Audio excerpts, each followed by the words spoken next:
तो नमस्कार प्रणाम स्वागत बा रउआ सबके राइटर आशिक अभिषेक के चैनल पर। और सब बताई आप सब कैसन बानी। उम्मीद करते हैं रउआ सब भी बढ़िया होखब, अच्छा होखब, मस्त होखब, तंदुरुस्त होखब।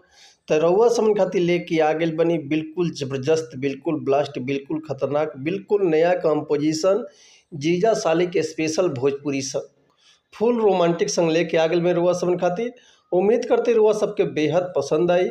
लेकिन ऐसे पहले रउआ समन से एगो बात कहल चाहब कि अगर रउआ गायकी में इंटरेस्ट बा आ गायकी कल चाहतनी, गायकी में कदम रखले बनी, गायकी रउआ के पसंद बा आ रउआ के बढ़िया बढ़िया मीटर नहीं मिलत, बढ़िया गाना नहीं मिलत, बढ़िया से तुकबंदी नहीं मिलत, बढ़िया रउआ समन के म्यूजिक नहीं मिल पाओ, तो रउआ अगर हमारे चैनल पर आ गेल बन तो रउआ समन के निराश भइले के जरूरत नहीं है। काहे से कि रउआ समन खातिर हम हर एक प्रकार के सॉन्ग लिखिले, हिंदी होके चाहे भोजपुरी होके, चाहे रउआ कोनो भी ट्रैक पर भोजपुरी गाना लिखवा सकीले, चाहे हिंदी होके चाहे भोजपुरी होके, चाहे रउआ एकर म्यूजिक बनवा सकीले। लव सॉन्ग होके, ऑर्केस्ट्रा सॉन्ग, बेवफाई सॉन्ग, पूर्वी, निर्गुण, भजन, लोकगीत, लयदारी, रंगदारी, जातिवाद सॉन्ग, चाहे जिला स्पेशल गाना, चाहे सैड सॉन्ग होके, चाहे रउआ अपना मनपसंद के कोनो भी गाना लिखवा सकीले, चाहे म्यूजिक बनवा सकीले, वो बिल्कुल उचित चार्ज पर। तो ये से कहल चाहब रउआ समन से कि रउआ अगर हमारे चैनल पर आ गए बनी, चैनल पर नया बानी, चैनल पर पहला बार बानी, तो चैनल के सब्सक्राइब कर ली, बेल आइकन प्रेस कर दी, ताकि कोनो वीडियो अपलोड करी तो सबसे पहले नोटिफिकेशन रउआ समन के मिले। अगर वीडियो रउआ सबके अच्छा लागता, गाना पसंद आवता, तो एगो प्यारा सा कमेंट कर दी। चलिए देर ना करते हुए आज के मीटर देखल जा कैसे बा, का एकर लय बा, का एकर धुन बा, ही रउआ समन के हम गा के बताओ। तो उम्मीद करते रउआ सबके बेहद पसंद आई।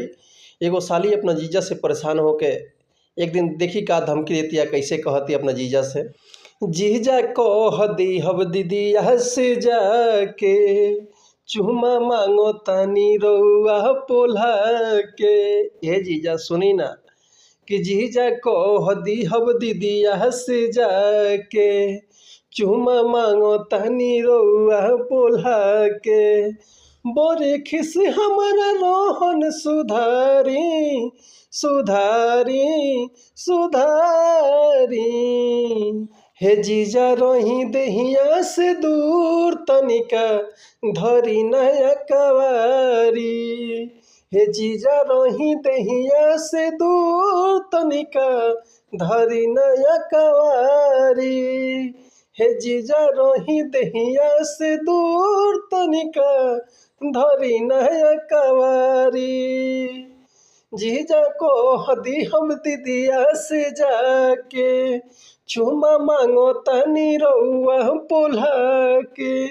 बोरे खीस हमरा रोहन सुधारी सुधारी सुधारी, ए जीजा रोही दहिया से दूर तनिका धरी नया कवारी। तो उम्मीद करतनी मीटर वह सबके बेहद पसंद आयल हुई। अगर ये गाना के रुआ फुल लिखवाल चाहतनी, चाहे कर म्यूजिक बनवाल चाहतनी, तो बेहिचक कॉल या व्हाट्सअप कर सकतनी। डिस्क्रिप्शन में हमारे कॉन्टैक्ट नंबर बा, व्हाट्सअप नंबर बा, तो रुआ के बिल्कुल उचित चार्ज पर फुल गाना मिल जाए, बढ़िया से बढ़िया म्यूजिक मिल जाए। तो मिलत है नेक्स्ट वीडियो में कुछ नया गाना, कुछ नया धुन, कुछ नया कंपोजिशन लेके। तब तक ले रुआ सबसे अनुमति चाहतनी। एक और बात रुआ सबसे कहल चाहब कि अगर हमारे गाँव में कोनो मिस्टेक होता तो भी क्षमा चाहतनी। ऐसे कि हम गायक ना ही रुआ सबन के खाली बता सकीले, समझा सकीले। तो मिलत है नेक्स्ट वीडियो में, तब तक लिए नमस्कार प्रणाम, जय हिंद, जय भारत, जय भोजपुरी समाज, हर हर महादेव, जय शिव शंभू, जय माता दी।